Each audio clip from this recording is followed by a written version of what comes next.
Well, it's lovely to be with you, lovely to be with Mark and Nita, and to enjoy this time together. Just enjoyed worshiping you as well. It's a great platform for me to speak from the Bible when we have worship. Much of my life I've been in the academy, teaching, lecturing in colleges in the UK and abroad, and that's got a place, but to explore the Bible in the context of worship to the Lord of the Bible is very special. And we've sung some interesting songs. I'll remind you of some of the words that we sang. We sang about the God of the impossible, by which we were referring to the fact that he can do anything. And then we sang about how great is our God. Great concepts. If only they were true. And how do I know that God is great? How do I know that there is nothing impossible to him? Because it is not a forlorn hope on my part to hope that that is true. I'm not being precocious in suggesting that it might be true with a bit of luck. Touch wood.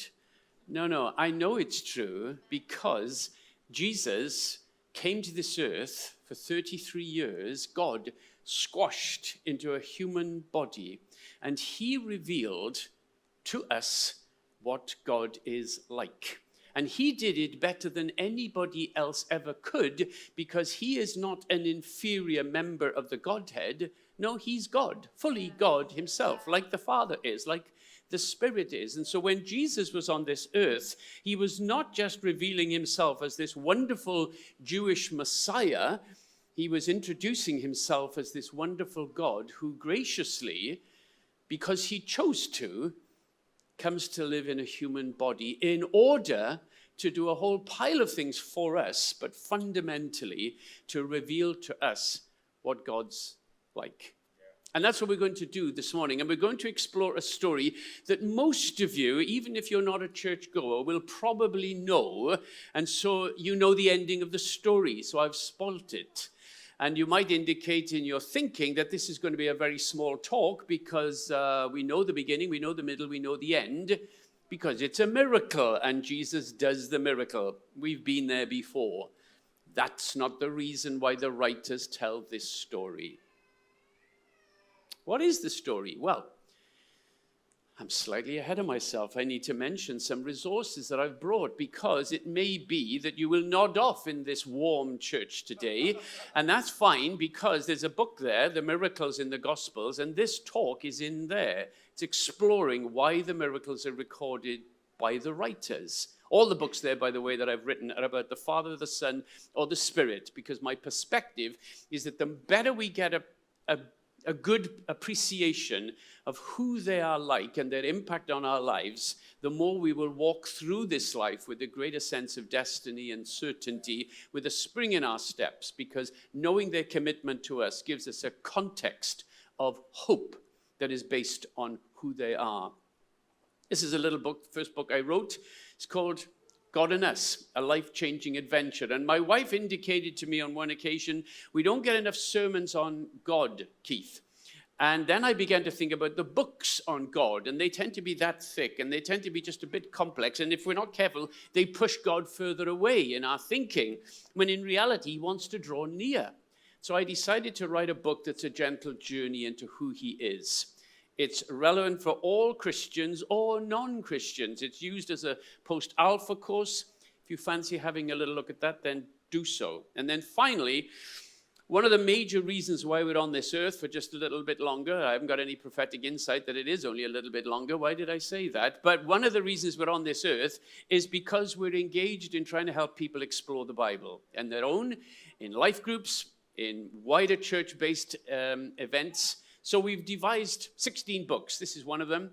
And a DVD or streaming off our website, if you fancy having a look at them for your own journeys, or in your relationship with developing a corporate appreciation of who God is in your life groups, check them out at the end of the service. But the story. Well, a bit of good news and a bit of bad news. The good news is, well, actually, I'll start with the bad news, or shall I start with the good news? Not very good at making decisions. This is a couplet, two stories that Matthew, Mark, and Luke put together. They are so important that Matthew tells the stories, Mark tells the stories, Luke tells the stories. Why do they each tell the stories? Well, they're writing to three different audiences, and even though they could repeat themselves in terms of what the others have said, it's very important for their readers that they hear these stories, both of them. And they're great stories. The bad news is we're only going to have a look at one of them. The good news is that if I have the privilege of coming again, I promise we'll look at the other story. In fact, I had a great deal of difficulty deciding which story we're going to explore, but we're going to explore the one that I've chosen, unless you change your mind in the next couple of minutes, which isn't going to happen. So let me set the scene. According to the Gospels, Jesus has never done this before. Never. And he's done a lot. He has healed paralyzed people. He's even healed the blind. And as far as the Jewish rabbis were concerned in the first centuries, nobody can heal the blind. And in fact, there is no evidence in the Old Testament scriptures that even God could heal the blind. It's that difficult.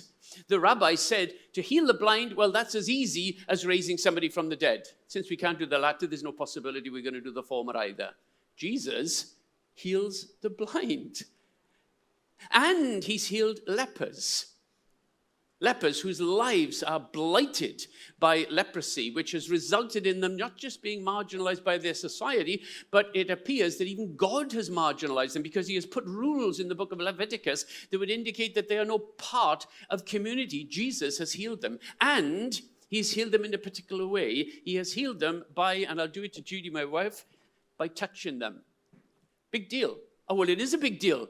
Because the book of Leviticus, God says you must not touch the leprous person, not because you'll be physically contaminated, but you will be ceremonially contaminated, and you will have to go into a period of exile from the community for 2 weeks to ceremonially cleanse yourself. Jesus touches them. Sometimes he stretches to touch them, to deliberately let the people know that he is touching the untouchable. It's not that he's being radical. He's not just breaking the rules, but it does beg the question, how would you do that, Jesus? How do you not just break the rules, but you achieve the healing of that person? Well, who do you think I am that I can do that? And that's the point. Jesus can do many, many things, but he's never done this before. He's calmed a storm.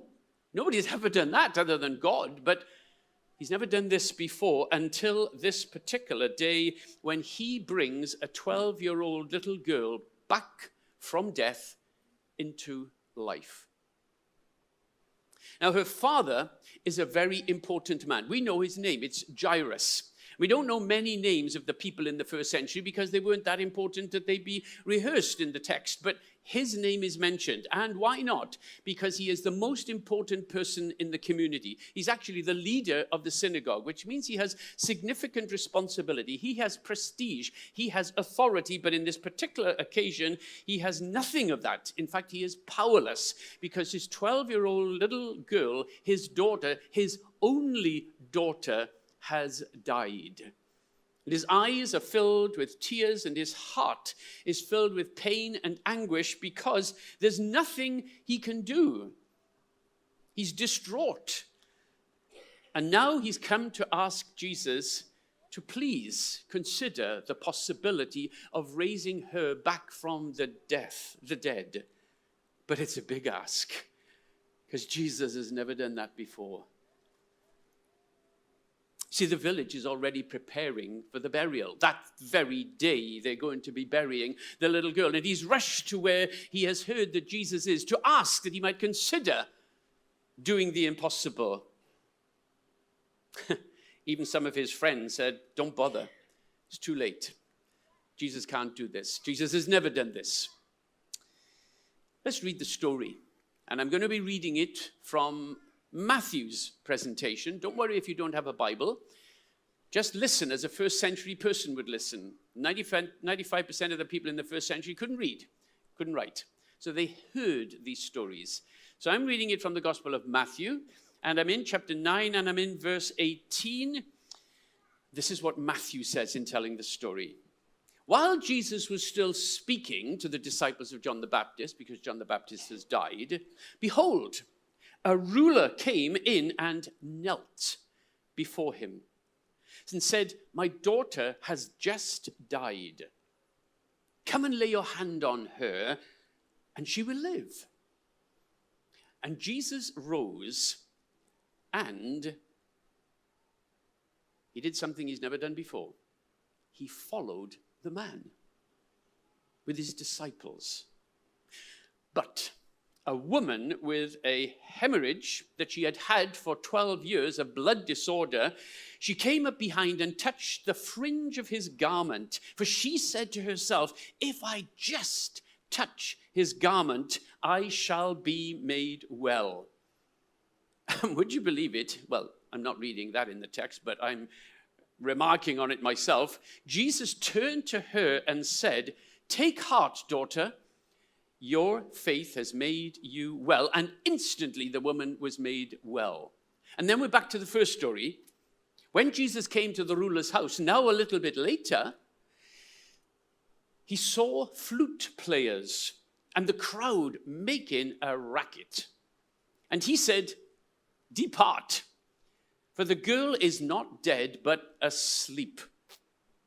They laughed at him because they thought he was being serious. He was just speaking euphemistically. Of course, the little girl was dead. Jesus knew that.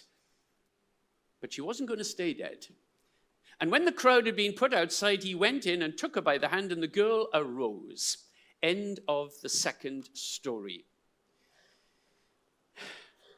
Imagine being that father on that occasion when his little girl has died. In fact, for some of you, it's not too difficult for you to imagine how he's feeling, because that's fairly close to how you might be feeling right now, because your life is plummeted. And you struggled even to think about coming this morning, but you thought you would, even though you didn't feel like coming, and even though you wondered whether God was able to help you, or even whether God existed anymore, because the pillars under your life have begun to crumble, if not to fall to pieces. And maybe you've come to church as a last resort. Well, to a degree, that's how the Father felt. This is a last resort. That special person has come to my village. I'm going to ask him. Really? He's never done it before? Well, I'm going to ask him. Okay.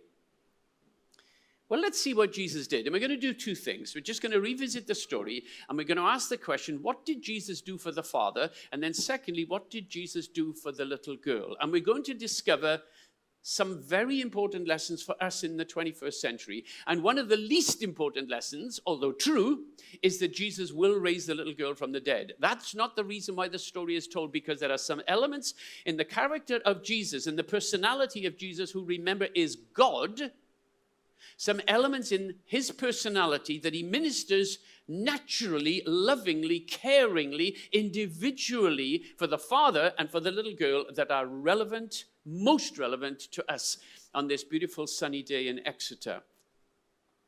The first thing that Jesus did, and I paused when I read the story, is Jairus asks Jesus, in fact, he kneels down and asks Jesus. He's very respectful.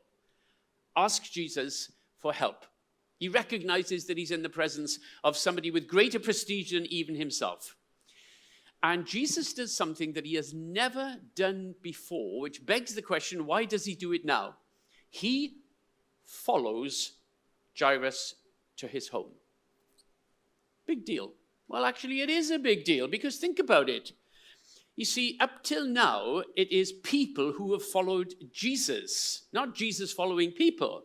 The crowds follow Jesus. The disciples ask to follow Jesus. The blind men, when they are healed, say, "Can we follow you, Jesus?" The demonized man who has removed that binding force in his life, when it's been released, he says, "Can we follow you, Jesus?" Nobody, except now, is followed by Jesus. Jesus doesn't follow anybody. People follow him, except here.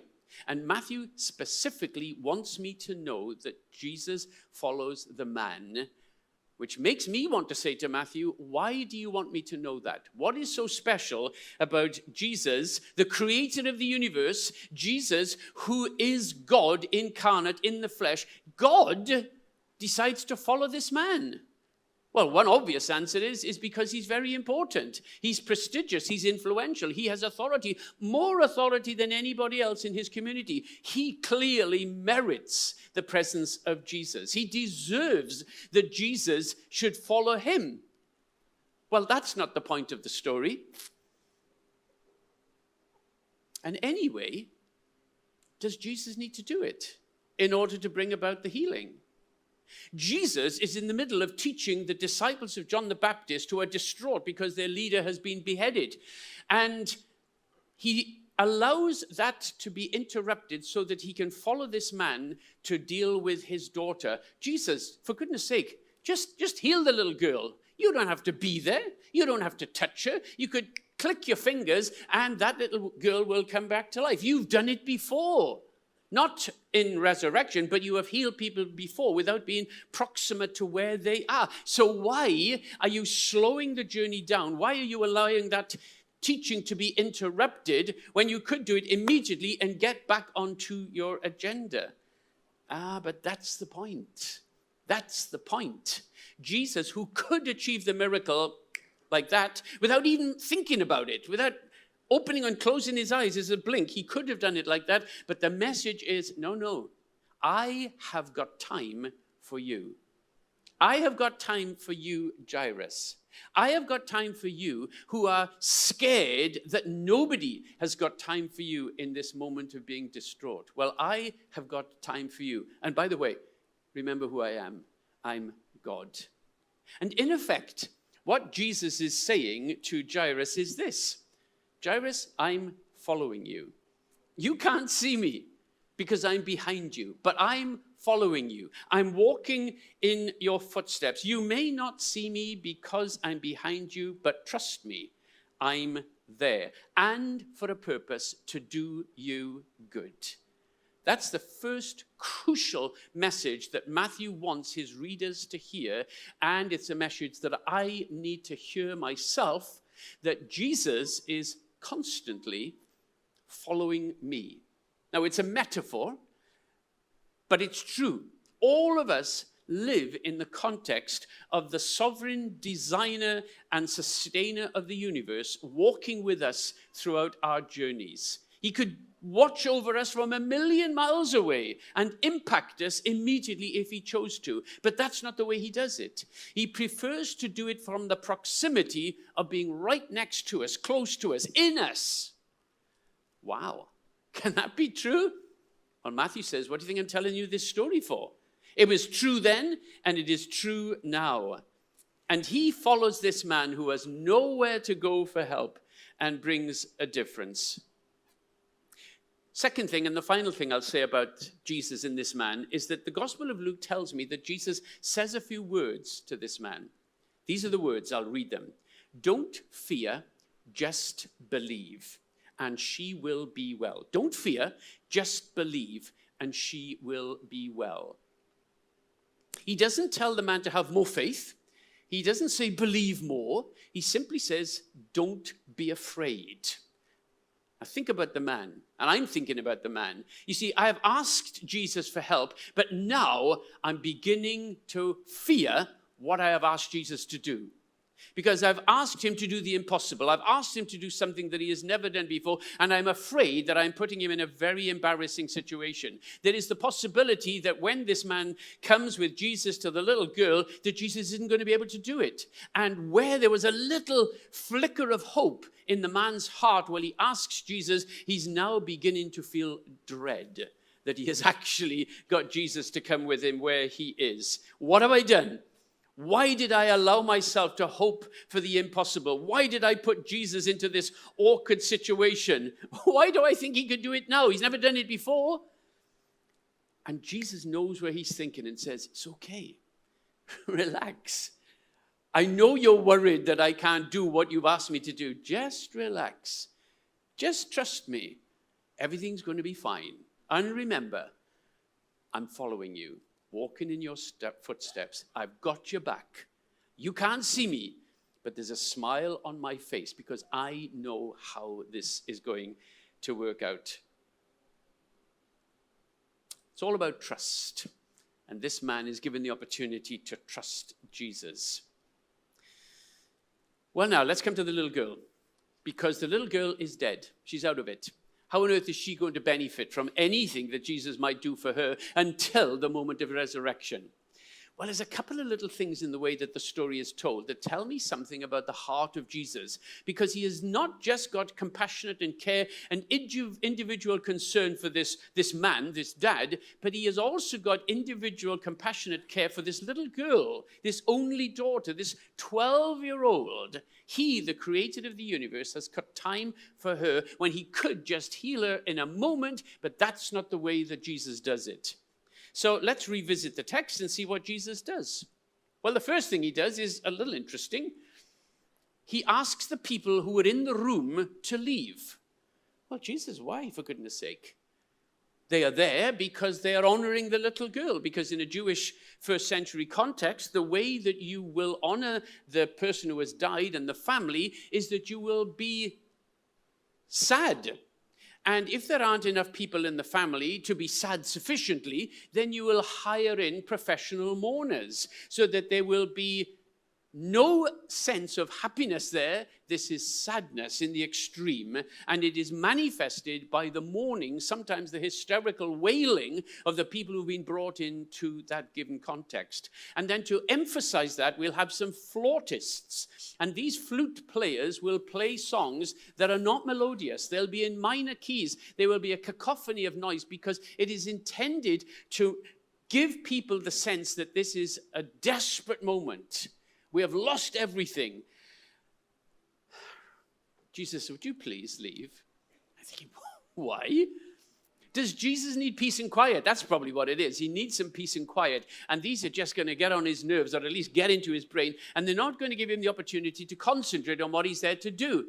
Maybe they will destabilize Jesus. Maybe they will impede him from doing what he's wanting to do. So he has to get rid of them.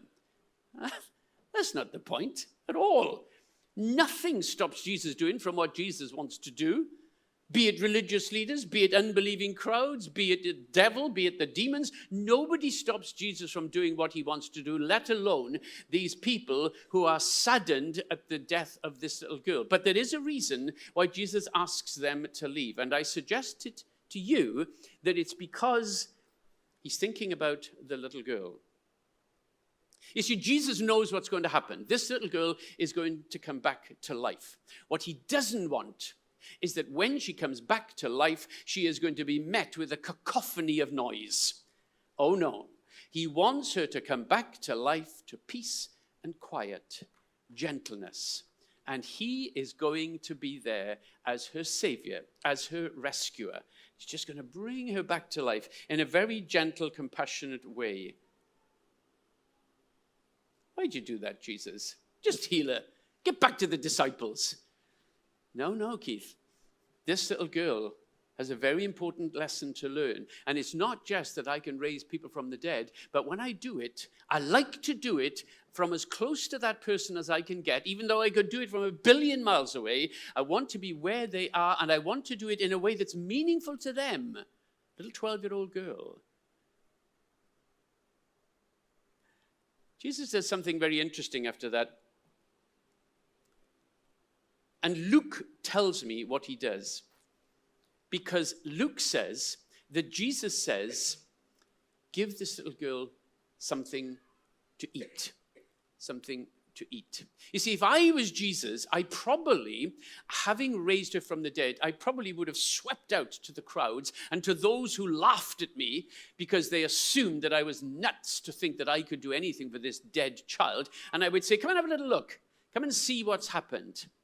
I would speak to the religious leaders who have dogged my steps because they are doubting who I am. And I would say to them, come and check out what I have done. See whether this meets up with your expectations of who I am. You disciples who are learning who I am, come and have a little look, because you've never seen this before. There's a little girl who was dead who is now raised from the dead. What does that tell you about me that you didn't know? But he doesn't do that. He could have preached a great sermon. I am the resurrection and the life. That would have been the ideal time to preach that sermon. But he doesn't do that because his focus is on the little girl. Please give her something to eat. And I'm saying, Jesus, for goodness sake, she's got a life. She's got a future back.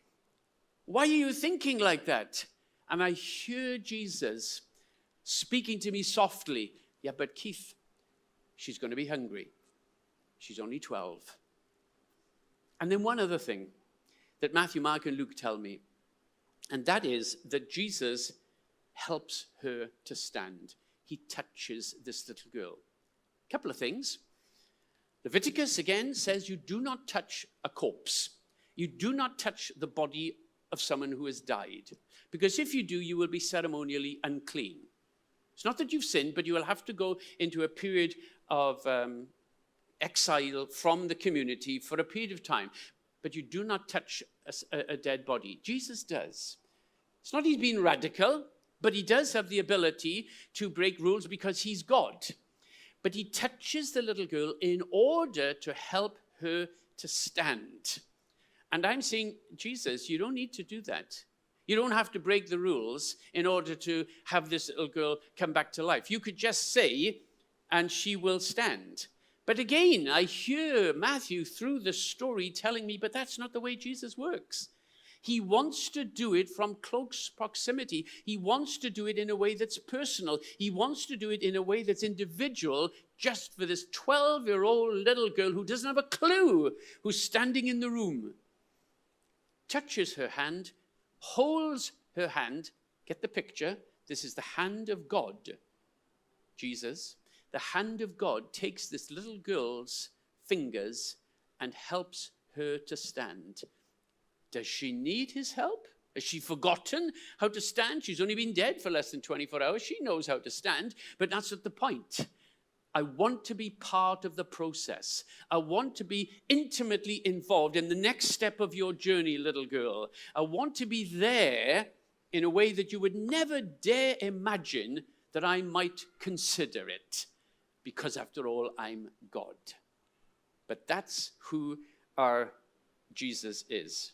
So what do we got? A remarkable story about a young girl being raised from the dead, but more importantly, it's a story that illustrates the nature of Jesus as he deals with individuals. A father, a little girl. A grown-up man, a little girl. He's remarkable. Now, maybe for some of you, you've come here or you're online watching me, listening to this story, which you may or may not have heard about, but maybe you've been introduced to a Jesus in a way that you had never thought he was like that. He was just a person of history, somebody who may or may not have existed, and this guy seems to be talking about him in a way that would indicate that he didn't just exist, but he exists now. And that's true, and that's exactly what I am saying. And maybe you've never thought about Jesus in that respect, and particularly that Jesus has a caring capacity to make a difference to our lives, whoever we are and whatever our circumstances happen to be. And that's the remarkable thing about this story, that everything in the story and everything that I'm saying is based on truth, and more to the point even than that, this Jesus is alive today. Well, if that's you, and this is the first time you've been given the opportunity to hear somebody speaking about Jesus with a level of authority and belief, and you want to find out more, then find out more. Talk to Pastor Mark, talk to me, talk to the person that you have come with, who you know is a follower of Jesus, and begin to develop this remarkable opportunity to have a relationship with him. So, I'm done. Remember the Jesus that we have been talking about. And if I can focus on one aspect of this story, remember this, that when we leave from this packed room today, and the music has faded, and the laughter has faded, and the conversations have subsided in our minds, and we find ourselves in a quiet place, and we're on our own, remember this, somebody has followed you home. And to do you good. And not because you are good, because he's following me. And I'm not particularly good. But he is following us because of who he is. Absolutely caring, completely compassionate, God, committed to humanity. Remarkable? So remarkable that it's maybe untrue, but it is true. So because he's following you, you are safe. And that's the last thing we're going to do. I'm going to teach you a prayer. And I'll tell you what the prayer is. I was going to ask you to repeat it with me, but I'll tell you what it is to make sure you're comfortable with it. But here's the prayer, and it's based on this story. I'm praying to the Lord these words. I'm safe. You're in charge. I'm safe. I know the truth of that because it has been manifested in this story, which I believe to be absolutely true, and recorded and exhibited by Jesus for me to know that truth. Because he's following us home with a heart to do us good, then I know that I'm safe. Whatever life may throw at me tomorrow, and I don't know what life might throw at me tomorrow, but I do know that I'm safe. So here's the prayer. Say it again then. If you're comfortable, you can say it with me, and then I'm going to hand it back to Mark. I'm safe. You're in charge. I'm safe. Now this time, open your eyes, close your eyes, do what you like. We're going to say it all together, all at one go, and I'll finish with amen, which knows that we're done. Lord Jesus, I'm safe. You're in charge. I'm safe. Thank you so much for the reality of those words. And they're not forlorn, hopeful words on our part. Thank you that we're not being precocious. Thank you that our trust is in your word and you as our God. Thank you so much. Amen.